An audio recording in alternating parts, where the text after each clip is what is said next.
Good morning जी, बहुत स्वागत है आप सभी का बुलेटिन में। आपके साथ मैं हूं अंजलि मुदगल। पंजाब में अगले साल विधानसभा के चुनाव होने हैं और उससे पहले सियासी दलों में लगातार बगावती सुर उठ रहे हैं। इसी बीच कांग्रेस पहले ही डैमेज कंट्रोल में जुट गई है और नाराज विधायकों को मनाने की कोशिश में है। इसी को लेकर आज से हाईकमान की तरफ से गठित 3 सदस्यों की एक कमेटी बैठक करेगी। विधायकों के साथ बैठक होने जा रही है। आज से यह सिलसिला शुरू होगा। और अब इसी बीच पंजाब बीजेपी में भी बगावती सुर उठ गए हैं। अकाली दल बीजेपी सरकार में मंत्री रहे मास्टर मोहन लाल ने पंजाब बीजेपी के अध्यक्ष पर ही अपनी अनदेखी के आरोप जड़ दिए। अगले साल विधानसभा चुनाव होने और ऐसे में दल बदल की राजनीति भी आगे आने वाले दिनों में देखने को मिल सकती है, क्योंकि नाराजगी जिस तरह से सभी राजनीतिक पार्टियों के भीतर नजर आ रही है वो नुकसान पार्टीज का कर सकती है। पंजाब कांग्रेस के घमासान पर एक्शन में हाईकमान नजर आ रहा है। कहा जा रहा है कि मंगलवार को नवजोत सिंह सिद्धू और गुरुवार को सीएम कैप्टन अमरिंदर सिंह को तलब किया गया। दूर किए जाएंगे दोनों के आपसी मतभेद। वहीं सूत्रों के हवाले से खबर यह भी है कि 3 सदस्यों की कमेटी की मंत्रियों और विधायकों के साथ मीटिंग से पहले राहुल गांधी ने कई मंत्रियों और विधायकों से फोन पर बातचीत की है। जानकारी के मुताबिक राहुल गांधी ने कल शाम 6 मंत्रियों और 5 विधायकों के साथ फोन पर बातचीत की और पंजाब के मुख्यमंत्री और अध्यक्ष के बारे में उनके विचार जाने। इस बातचीत के बाद कांग्रेस आलाकमान की तरफ से गठित 3 सदस्यों की कमेटी की तरफ से 25 विधायकों को आज दिल्ली बुलाया गया है, जहां पर उनके साथ बैठक होगी। कमेटी आज सुबह 11 बजे से पंजाब कांग्रेस के मंत्रियों और विधायकों के साथ बैठक शुरू करेगी। बैठकों का यह सिलसिला अगले 3 दिन तक चलेगा। इस दौरान 1-to-1 बातचीत भी की जाएगी। आज होने वाली इस मीटिंग में सुखजिंदर सिंह रंधावा, तृप्त राजेंद्र बाजवा, ओपी सोनी, राजकुमार वेरका, राणा गुरजीत सिंह और दूसरे विधायक अपना पक्ष रखेंगे। देखो, अज मैं दिल्ली आया। कल कांग्रेस हाईकमांड ने जी 3 मैंबरी कमेटी बनाई है, उन्होंने पंजाब के सारे MLA ਨੂੰ सुनने का जोड़ा है वो प्रोग्राम बनाया। कल ਦੇ ਵਿੱਚ 25 MLA ਜਿਹੜੇ ਹੈ, ਜਿਨ੍ਹਾਂ ਦੇ ਵਿੱਚੋਂ 6 ਮਾਝੇ ਦੇ, 6 ਦੁਆਬਾ ਦੇ ਔਰ 13 MLA ਜਿਹੜੇ ਆ ਮਾਲਵਾ ਦੇ ਹੋਣਗੇ। ਇਸੇ ਤਰੀਕੇ ਦੇ ਨਾਲ ਇਸੇ ਰੋਸ਼ੇ ਉਹਦੇ ਵਿੱਚ 3 ਦਿਨ ਲਗਾਤਾਰ ਜਿਹੜੀ ਹੈ ਕਾਂਗਰਸ ਹਾਈਕਮਾਨ ਇਹ ਮੀਟਿੰਗ ਕਰੇਗਾ। ਕੱਲ 11 ਵਜੇ ਜਿਹੜੀ ਆ ਪਹਿਲੀ ਜਿਹੜੀ ਮੀਟਿੰਗ ਹੋਏਗੀ ਉਹਦੇ ਵਿੱਚ ਮੈਂ ਸ਼ਾਮਲ ਹੋ ਰਿਹਾ ਔਰ 3 ਮੈਂਬਰੀ ਕਮੇਟੀ ਜਿਹੜਾ ਹੈ ਉਹ ਪੰਜਾਬ ਦਾ ਪੱਖ ਸੁਣ ਰਹੀ ਹੈ। ਪੰਜਾਬ ਕਾਂਗਰਸ ਨੂੰ ਇਕੱਠਿਆ 2022 ਦਾ ਜਿਹੜਾ ਟੀਚਾ ਹੈ ਉਹ ਪੂਰਾ ਹੋਵੇ, ਉਸ ਨੂੰ ਲੈ ਕੇ ਜਿਹੜਾ ਹੈ ਕਾਂਗਰਸ ਹਾਈਕਮਾਨ ਉਹ ਜੋ ਵੀ ਆਦੇਸ਼ ਕਰੇਗੀ ਸਾਰੇ MLA ਉਸ ਆਦੇਸ਼ ਨੂੰ ਮੰਨਣਗੇ। तो राहुल गांधी ने कई मंत्रियों और विधायकों से फोन पर बातचीत की है, सूत्र ऐसा बता रहे हैं। आज कई विधायकों और मंत्रियों से 1-to-1 सीधे बातचीत की जाएगी। 3 सदस्यीय कमेटी की तरफ से कुल 25 विधायकों को दिल्ली बुलाया गया है आज बैठक करने के लिए। सुबह 11 बजे से बैठकों का जो दौर है वो शुरू होगा।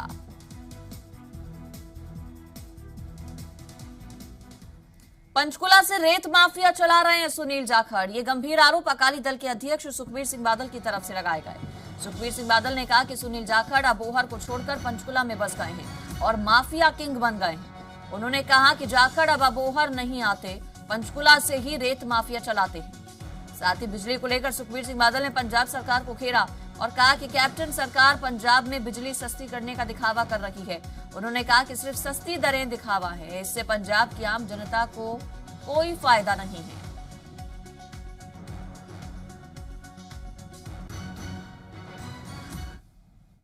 आ कांग्रेस का प्रधान है, ਅਸੀਂ ਇਹਨਾਂ ਦੇ ਇੰਨਾ ਇਸ ਖਾਨਦਾਨ ਤੇ ਇੰਨਾ ਅਸੀਂ ਵਿਸ਼ਵਾਸ ਰੱਖਿਆ, ਪਰ ਇਸ ਖਾਨਦਾਨ ਨੇ ਲਗਾਤਾਰ ਸਾਡੇ ਪਿੰਡ ਤੇ ਛੁਰਾ ਮਾਰਿਆ। ਤੁਸੀਂ ਮਲੋਟ ਅਬੋਹਰ ਸ਼ਹਿਰ ਦੇ ਗਲੀਆਂ 'ਚ ਨਹੀਂ ਵੜ ਸਕਦੇ, ਕਿੰਨਾ ਮਾੜਾ ਹਾਲ ਹੈ। ਆਹ ਕੰਮ ਜਿਹੜੇ ਡਿਵੈਲਪਮੈਂਟ ਦੇ ਜੋ ਸੈਂਕਸ਼ਨ ਅਸੀਂ ਕਰਕੇ ਗਏ ਸੀ, ਆ 2 ਸਾਲ ਪਹਿਲੇ ਕੰਪਲੀਟ ਹੋਣੇ ਚਾਹੀਦੇ ਸੀ, ਜਿਹੜੇ ਜਾਣ ਕੇ ਲੇਟ ਅਤੇ ਜਾਖੜ ਹੁਣ ਹੁੰਦਾ ਕਿੱਥੇ ਹੈ? ਉੱਥੇ ਪਠਾਨਕੋਟ ਕਿਉਂ? ਉੱਥੇ ਸਾਰੇ ਰੇਤੇ ਦਾ ਮਾਫੀਆ ਦਾ ਹੈਡ पंजाब कांग्रेस का प्रधान सुनील जाखड़ रेता माफिया का किंग बन गया। कोई रेट नहीं घटाए। उन्होंने कहा कला जिदे 2 किलोवाट का कनैक्शन होए 200 यूनिट तो घट खर्चता होए वह 1 रुपया घटाया। वो तो पहले ही मुफ्त है, गरीब वास्ते मुफ्त है, गरीब में तो कोई फायदा। कैप्टन को पता ही नहीं की हो रहा, उन्हें यह नहीं पता कि 200 यूनिट के थले बिल ही नहीं आता, तो फिर एजे झूठ नहीं, सारी सरकार ही झूठ से निर्भर है। इतनी सारी आत्महत्याओं को देखकर क्या आपकी अंतरात्मा को झटका नहीं लगता? आपका अपने हाथ में पवित्र गुटखा साहिब लेकर कर्ज माफ करने का झूठा वादा इतनी सारी मौतों का कारण बना। जब इतने सारे परिवार खुदकुशी कर रहे हैं तो आपका फर्ज कर्ज माफी योजना का पर्दाफाश हो गया है।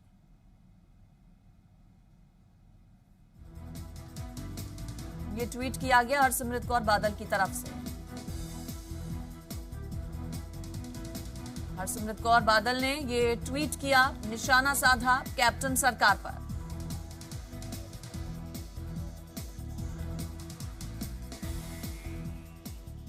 दूसरी बार अनाथ हुए मानसिक और शारीरिक तौर पर दिव्यांग विशाल को हरियाणा सरकार ने गोद ले लिया है। विशाल से मिलने के लिए खुद मुख्यमंत्री मनोहर लाल गुरुग्राम स्थित दीप आश्रम पहुंचे। मुख्यमंत्री ने बताया कि सरकार विशाल के पालन पोषण और पढ़ाई का सारा खर्च वहन करेगी। बता दें कि विशाल को फरीदाबाद के निसंतान दंपत्ति ने बचपन में गोद लिया था, लेकिन 14 मई को कोरोना से जयपाल की मौत हो गई और उसके कुछ दिन बाद उनकी पत्नी जगवती ने भी दम तोड़ दिया। इसके चलते विशाल फिर से अनाथ हो गया। मुख्यमंत्री मनोहर लाल ने आश्रम में विशेष शिक्षा प्राप्त कर रहे अन्य मानसिक रूप से दिव्यांग छात्रों से भी मुलाकात की। साथ ही ऐसे बच्चों की देखभाल करने वाली संस्थाओं की मदद का भरोसा दिया। से हमको ये पता लगा कि एक बालक ऐसा है जो पहले भी अनाथ था, बाद में जिस माता पिता ने इसको अडॉप्ट किया, दुर्भाग्यवश वो भी नहीं बच पाए। एक तो उनमें से कोविड के कारण से उनका देहांत हो गया, दूसरे भी उनके माताजी भी चल बसे, तो आज फिर वो बच्चा अनाथ हुआ है। इसको हमने सरकार के नाते से अडॉप्ट किया है। इसकी जितनी भी केयर है, जितना भी उसका खर्च है, वो सब हम पे करेंगे। कांग्रेस के राष्ट्रीय प्रवक्ता रणदीप सुरजेवाला का आरोप है कि मनोहर सरकार कोरोना से मरने वाले लोगों का असल आंकड़ा छिपा रखी है। उन्होंने दावा किया कि प्रदेश में कोरोना से अब तक 8000 लोग मर चुके हैं। सुरजेवाला ने कहा कि बीजेपी के नेता सत्ता का मेवा खा रहे हैं, जबकि कांग्रेस लोगों के बीच जाकर उनकी सेवा कर रही है। सुरजेवाला ने कहा, अगर किसानों के साथ खड़ा होना षड्यंत्र है तो कांग्रेस षड्यंत्र करने को तैयार है। रणदीप सुरजेवाला ने मनोहर सरकार पर कई सवाल दागे, साथ ही जेजेपी को भी आड़े हाथों लिया।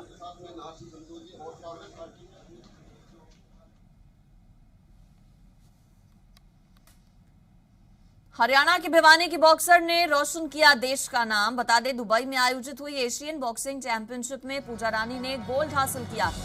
75 किलोग्राम भार वर्ग में 5-0 से उज्बेकिस्तान के मुक्केबाज को हराया। केंद्रीय खेल मंत्री किरण रिजिजू ने पूजा रानी को इसके बाद बधाई दी।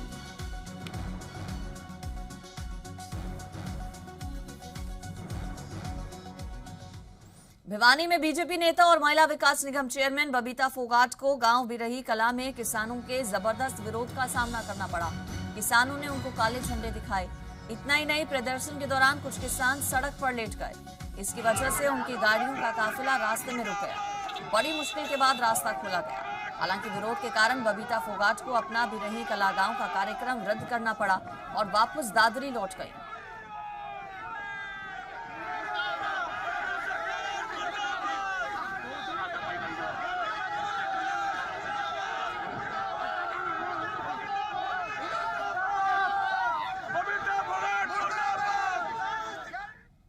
सागर धनखड़ हत्या मामले में सूत्रों के हवाले से बड़ी खबर यह है कि दिल्ली पुलिस सुशील कुमार पर मकोका यानी कि Maharashtra control of organised crime act के तहत कार्रवाई करने की तैयारी में है। मकोका लगने के बाद आसानी से जमानत नहीं होगी। इस मामले के तहत उम्र कैद तक की सजा का प्रावधान है। सुशील के खिलाफ 6 महीने तक चार्जशीट दायर कर सकती है दिल्ली पुलिस। आरोप है कि सुशील कुमार गैंगस्टर काला जठेड़ी और नीरज बवाना के संपर्क में था। पुलिस के मुताबिक 2018 से सुशील और गैंगस्टर्स की साठगांठ है, लेकिन सागर धनखड़ की हत्या के दौरान सुशील ने नीरज बवाना और असोड़ा गैंग का सहारा लेकर काला जठेड़ी के भतीजे सोनू को भी पीट दिया, जिससे काला जठेड़ी और सुशील के बीच के रिश्तों में दरार आ गई। पुलिस के मुताबिक सुशील की भूमिका पूर्व एमएलए रामवीर शौकीन की तरह थी, जो पर्दे के पीछे रहकर अपने गैंगस्टर भांजे नीरज बवाना के लिए काम कर रहा था। रामवीर शौकीन भी जेल में है। साथ ही पुलिस ने यह भी बताया कि गैंगस्टर संदीप काला और काला जठेड़ी और गैंगस्टर लॉरेंस बिश्नोई एक साथ मिलकर काम कर रहे हैं। दिल्ली पुलिस की स्पेशल सेल ने 5 लोगों को लॉरेंस बिश्नोई, जगदीप जग्गू, भगवानपुरिया, संपत मेहरा उर्फ काली राजपूत, राजू बसोदी और रविंद्र उर्फ काली शूटर को मकोका मामले में गिरफ्तार किया है। लॉरेंस बिश्नोई को राजस्थान के अजमेर की हाई सिक्योरिटी जेल से ट्रांजिट रिमांड पर दिल्ली लाया गया। स्पेशल सेल ने काला जठेड़ी के खिलाफ भी मकोका का मामला दर्ज किया।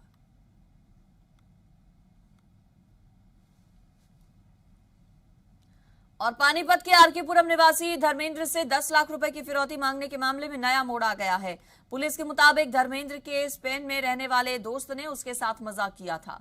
हालांकि पुलिस इस बात की तस्दीक करने में जुटी है कि धर्मेंद्र के दोस्त नवीन का नीरज बवाना गैंग से कोई संबंध तो नहीं। इसके बाद आगे की पूरी कार्रवाई की जाएगी। धर्मेंद्र और नवीन ने साथ मिलकर होटल मैनेजमेंट का कोर्स करने के बाद दिल्ली में ट्रेनिंग ली थी। इसके बाद नवीन स्पेन चला गया था, लेकिन कई सालों तक दोनों के बीच कोई बातचीत नहीं हुई।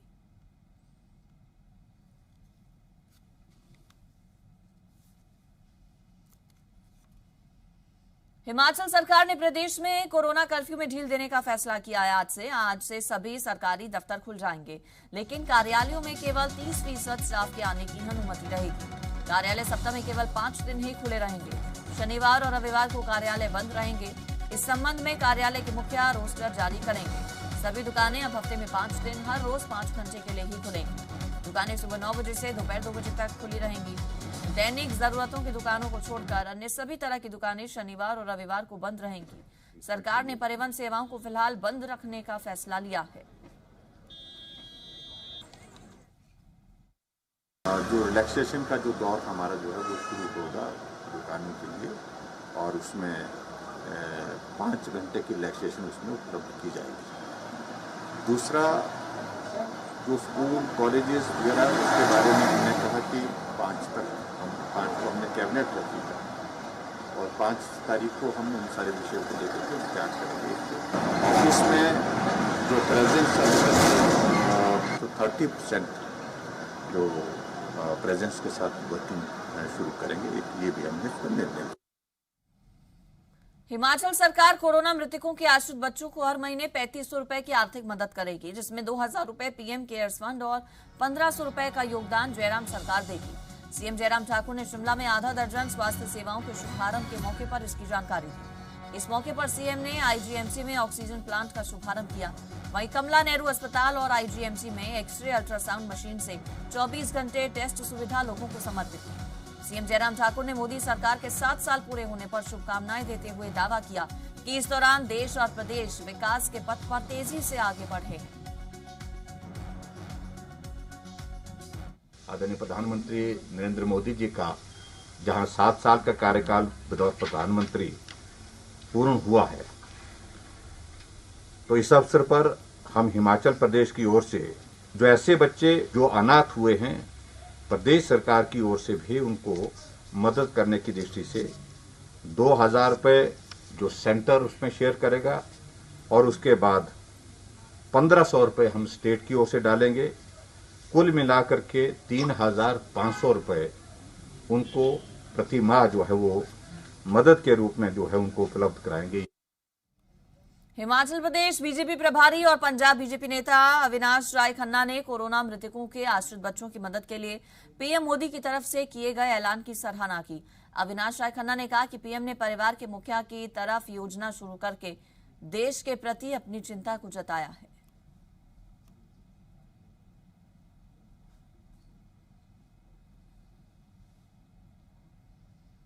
हिमाचल के सीएम जयराम ठाकुर ने कहा कि सीमा पार चीन की गतिविधियों की जानकारी केंद्र सरकार को दी जाएगी। मुख्यमंत्री जयराम ठाकुर ने शनिवार को लाहौल स्पीति में समदो बॉर्डर का दौरा किया था। समदो बॉर्डर पार चीन नई सड़कें और पक्के भवन बना रहा है। सीएम ने बताया कि इस बारे में केंद्र सरकार को रिपोर्ट भेजी जाएगी। वहीं आईटीबीपी और सेना सतर्क हो गई है। हाल ही में army chief general MM Naravane ने कहा कि एलएसी से भारतीय सैनिक तब तक पीछे नहीं हटेंगे जब तक चीन अपनी सेना पीछे नहीं करता।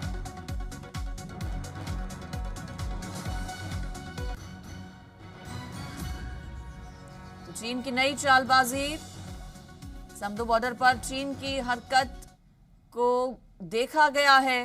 नई सड़कें और पक्के भवन बनाने की फिराक में चीन नजर आ रहा है।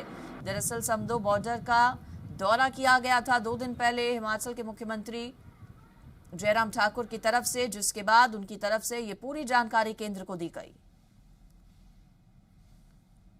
चाइना का चॉपर जो है हिमाचल की सीमा में प्रवेश किया था, एक सूचना वो थी। दूसरे उसमें उसके पश्चात जो है कोई कंस्ट्रक्शन एक्टिविटीज उनके बॉर्डर के करीब चली है, उन सारी चीज़ों को देखने के लिए गए और वो भी हमने देखा। कुछ रोड की एक्टिविटीज उनकी और चली है तो उनको थोड़ा देखा है। और इसके सिलसिले में मुझे लगता है कि हम ज़्यादा ना कहें, केंद्र को हमको जो जानकारी भेजनी है देनी है वो जानकारी हम निश्चित रूप से देंगे, लेकिन उसके बावजूद राजनीति करने के लिए ये विषय नहीं है। और हमारी सेना बहुत मजबूती के साथ वहां पर लगी हुई है, काम लगी है। चीन के अतिक्रमण पर हिमाचल कांग्रेस के प्रदेश अध्यक्ष कुलदीप राठौर ने केंद्र और राज्य की बीजेपी सरकार को घेरा। उन्होंने कहा कि चीन हमारी सीमा पर सामरिक और रक्षा संबंधी गतिविधियां बढ़ा रहा है, लेकिन केंद्र और राज्य सरकार सो रही है। कुलदीप राठौर ने बताया कि किन्नौर, लाहौल और तिब्बत बॉर्डर पर चीन का अतिक्रमण बढ़ रहा है और इसके लिए कांग्रेस की तरफ से रक्षा मंत्री से लेकर राज्यपाल और सीएम तक को पत्र लिखा गया, लेकिन कोई ध्यान नहीं दे रहा। हमारे वहाँ जो हमारे भीड़ पालक हैं उन्होंने ये सूचना दी कि जो हमारा साथ लगता बॉर्डर है वहाँ पर जो है चीन जो है सड़कें बना रहा है।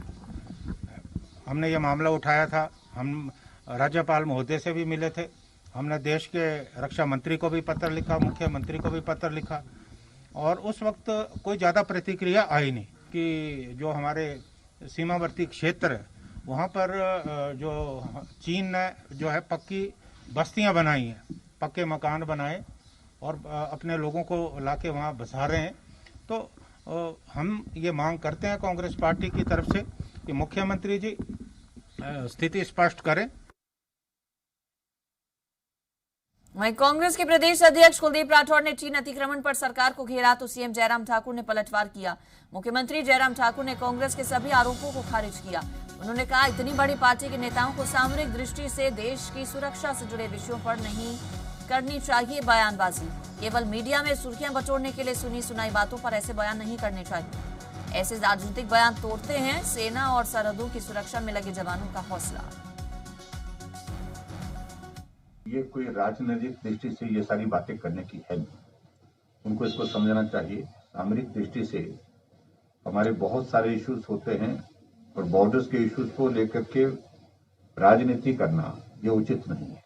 वो बताएं कौन सी जगह ऐसी है जहां पर कब्जा हुआ है और अनावश्यक रूप से इस प्रकार की भ्रांति फैलाने का कोई अर्थ नहीं, कोई औचित्य, दुर्भाग्यपूर्ण है।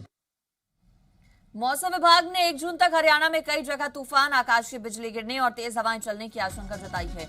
चंडीगढ़ और दिल्ली में भी 1 जून तक तूफान और तेज हवाएं चलने का अनुमान है। वहीं मौसम विभाग का असम, मेघालय, तटीय और दक्षिण कर्नाटक, केरल में 3 जून को भारी बारिश का अनुमान है।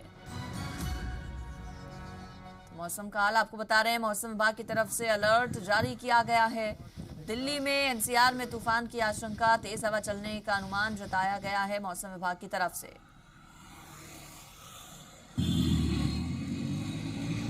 कहा जा रहा है कि 1 जून यानी कि कल से मौसम के मिजाज बदले नजर आएंगे।